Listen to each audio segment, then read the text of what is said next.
ako ang durugista, kung may ganoon ako, at bakit sa utak ko, bakit hindi? Total, kasama ko naman sa presidente sa hit-hitan. So, yung paski yung mga pulis, pati military, medyo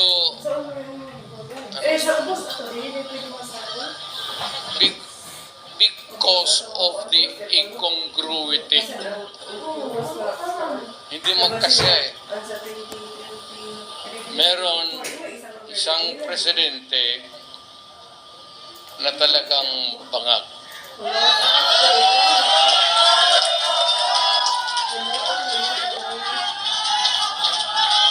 Hindi naman buang.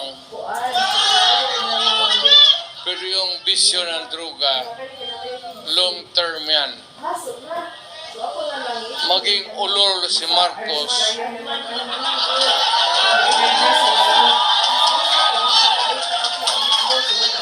kung maybe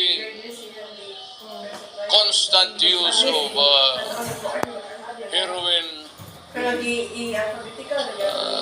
aabot pa siguro siya ng 80. Pero pagdating sa panahon na yan, hindi na siya gumagalaw.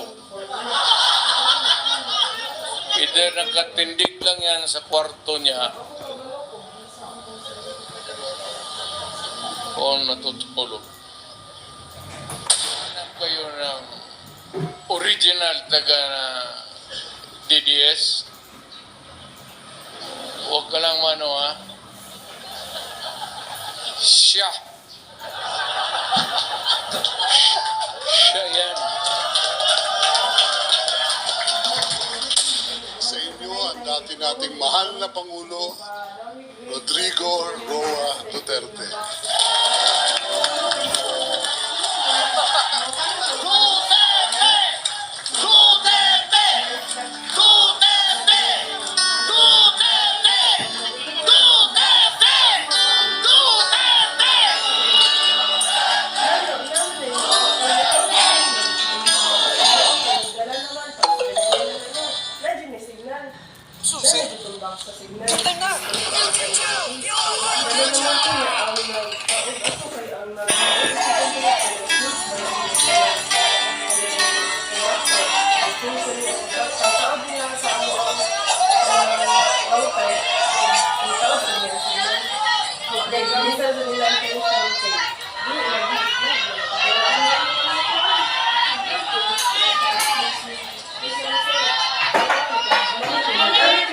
Alam mo, may sarili akong subject matters sa isip ko papunta dito. Problema, I just been handed baka ito at yung plataforma. Dito na lang tayo rin. Baka ito yung mga issue na malapit sa tao, sa kanilang kahirapan o sa puso nila.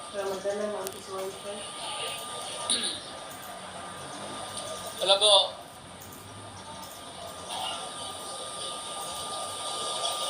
I would like to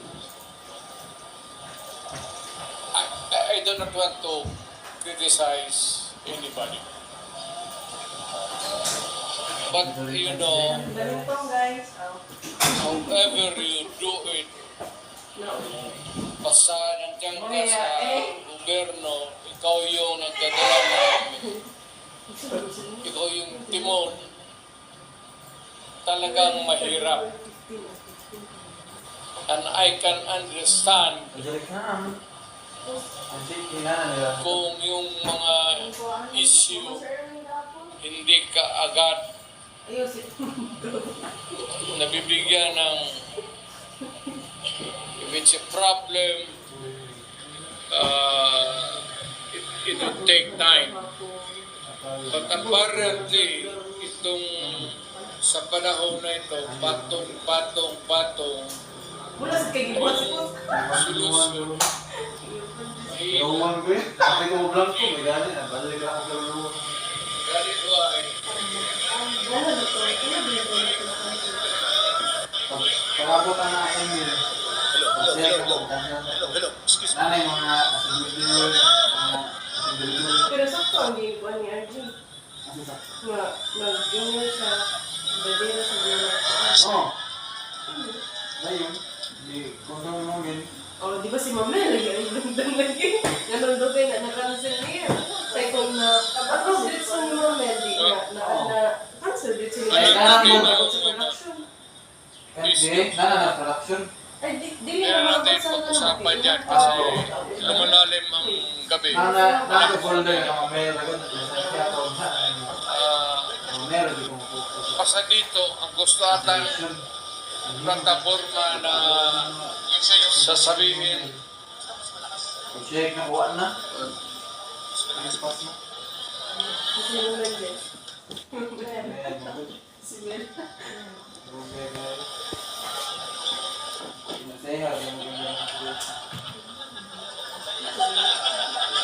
kalimutan ko to nung sila. Eh, siguro. Well, sa madaling sabi, maraming issue.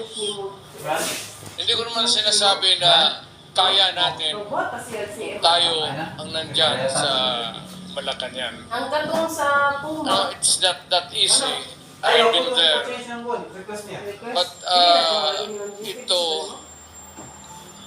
the guy is simply taking his time to come up with the solution of the problem.